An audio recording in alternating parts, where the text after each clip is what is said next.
जिंदाबाद जैसे to long live जैसे टू लॉन्ग लिव मकाम जकर हाय मकाम जकर हाय मकाम जकर हाय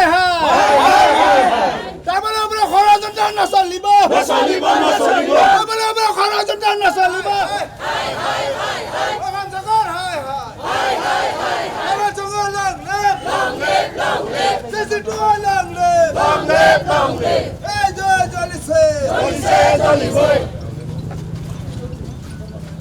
অকমান আমাক যাব দিয়ক অকমান যাব দিয়ক অকমান যাব দিয়ক রাস্তা অলপ অকমান যাব দিয়ক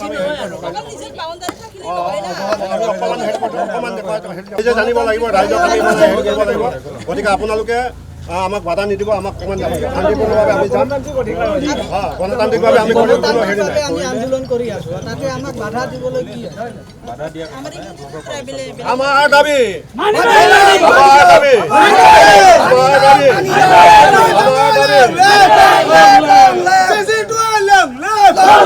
ইতিমধ্যে চৰকাৰ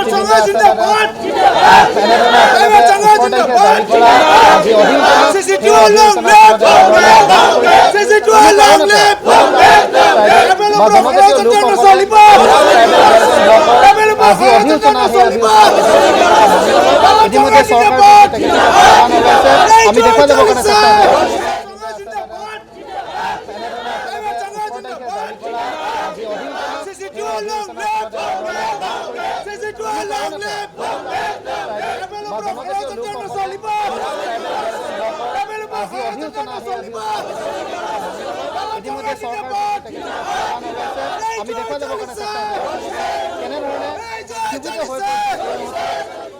অসম চৰকাৰে 18 আগষ্ট 2025 তাৰিখে তিৰাপ ট্ৰাইবেল বেল্টত অসমৰ অতিকৈ আগবঢ়া আৰু জনবহুল 8টাকৈ জনগোষ্ঠী আহোম মৰাণ মটক চুতীয়া কোচ ৰাজবংশী চাহ বাগানীয়া আৰু আদিবাসী জনগোষ্ঠীক তিৰাপ ট্ৰাইবেল বেল্টৰ মানে ব্লকত সুৰক্ষিত শ্ৰেণী হিচাপে মৰ্যাদা দি পেলাই এখন অধিসূচনা জাৰি কৰিছে এই অধিসূচনাটো আমি সদৌ অসম ট্ৰাইবেল সংঘৰ লগতে চিচিটোৱা আৰু অসমৰ জনজাতি ৰাইজে তীব্ৰভাৱে বিৰোধিতা কৰিছে আৰু ইয়াক আমি দীক্ষাৰ দিছোঁ আৰু এইটো আমি অনুভৱ কৰিছোঁ যে এইটো মানে জনজাতিসকলক অপমান কৰিছে জনজাতিসকলৰ অধিকাৰ খৰ্ব কৰিছে এখন আইন আছে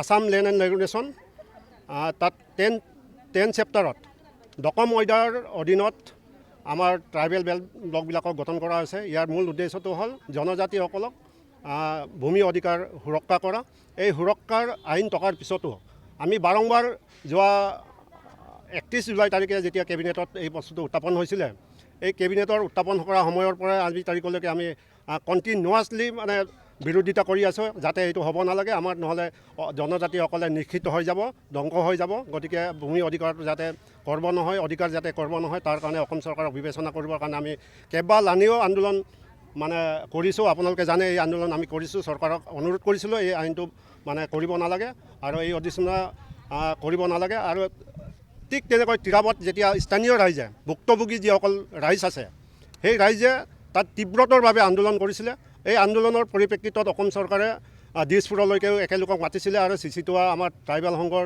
বিষয়ববীয়াসকলকো দিছপুৰত আহি বহাইছিলে আৰু আলোচনা কৰিছিল যে এই অধিসূচনা পাছ কৰাৰ আগে আগে আমাৰ লগত চিচিটোৱাৰ মেম্বাৰ অৰ্গেনাইজেশ্যন জনজাতীয় সংগঠনবিলাকৰ লগত সুবিধা অসুবিধাটো আলোচনা মৰ্মেহে যিকোনো সিদ্ধান্ত লোৱা হ'ব বুলি পেলাই এটা প্ৰতিশ্ৰুতি দিছিলে সেই প্ৰতিশ্ৰুতি ফলস্বৰূপে আমি যোৱা 18 তাৰিখে জনজাতি জাতীয় অভিৱৰ্তন চলি থকা সময়তে এই অধিসূচনাখন আপোনালোকে দেখিছে এই অধিসূচনাখন জাৰি কৰিছে গতিকে কিমান নিকৃষ্টভাৱে কিমান আক্ৰোশভাৱে অন্যায়ভাৱে আমাক মানে জনজাতিসকলক নিষেধ কৰাৰ কাৰণে ষড়যন্ত্ৰ হৈছে আৰু যাৰ ফলত এই অধিৱেশনখন একেলগে মানে কোনো ধৰণৰ মানে আলোচনা নকৰাকৈ কোনো ধৰণৰ আলোচনা বিলোচনা নকৰাকৈ একপক্ষীয়ভাৱে বলপূৰ্বকভাৱে আক্ৰোশমূলকভাৱে যে জনজাতিসকলক ধ্বংস কৰাৰ ষড়যন্ত্ৰ ৰচনাৰ জৰিয়তে ক'ব লাগিব আমি তাৰ জৰিয়তে মানে এই আইনখন একেলগে পাছ কৰিছে যাৰ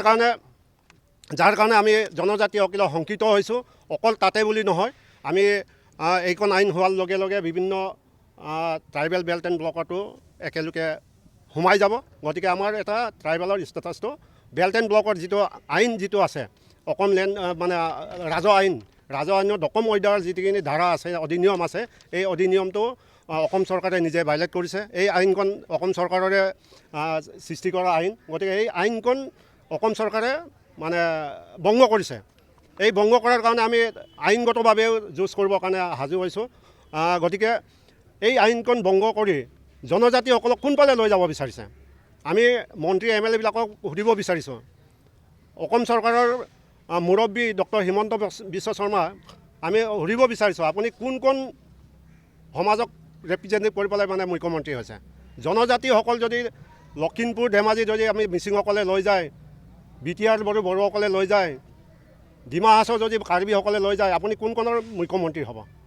গতিকে আপুনি যিটো মানে নিৰ্বাচনত প্ৰতিশ্ৰুতি দিছিলে সম অধিকাৰ সম উন্নয়ন যিটো মানে দি পেলাই বেটি মাটিত ৰক্ষা কৰা যিটো শ্লোগান দি পেলাই জনজাতিসকলক মানে ছাপৰ্ট লৈ পেলাই চৰকাৰ গঠন কৰিছে, মুখ্যমন্ত্ৰী হৈছে।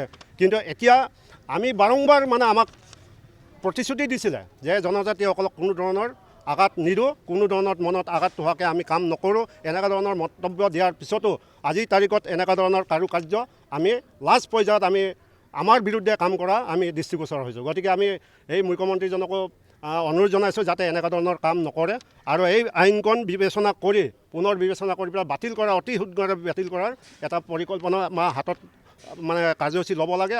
অন্যথাই আমি অসম চৰকাৰৰ এগেইনষ্টত বিভিন্ন ধৰণৰ কাৰ্যসূচী গণতান্ত্ৰিক আন্দোলন গঢ়ি তোলাৰ এটা পৰিকল্পনা আছে আমাৰ। ৰাজপথত যাব আমি নাগৰিক সভাৰ জৰিয়তে আগন্তুক নিৰ্বাচনৰ সময়তো আমি একেলোকৰ বিপক্ষে হয়তো যোৱাৰ মানে এটা যাতে ৰাস্তা পথ দেখুৱাই নিদিয়ে তাৰ কাৰণে আমি অসম চৰকাৰক অনুৰোধ জনাইছোঁ।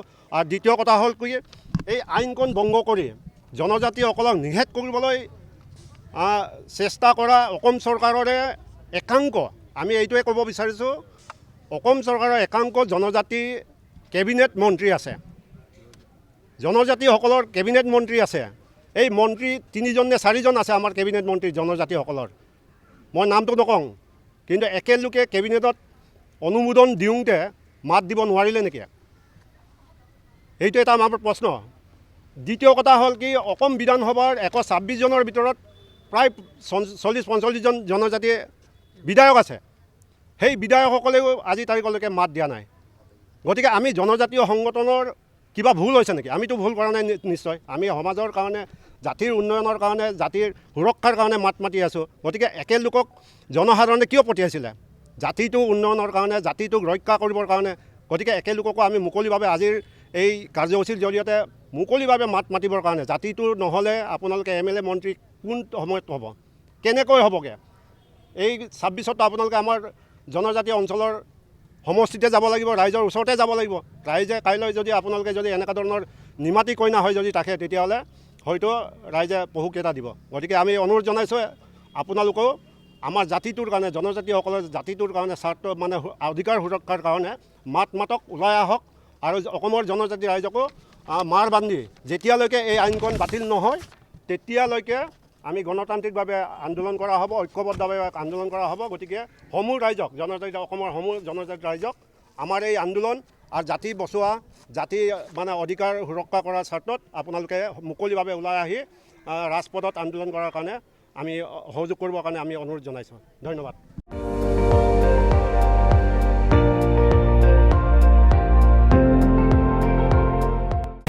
আপুনি চাই আছে ND24, সৰ্বশ্ৰেষ্ঠ নহয় সৰ্বোত্তমৰ দৌৰত।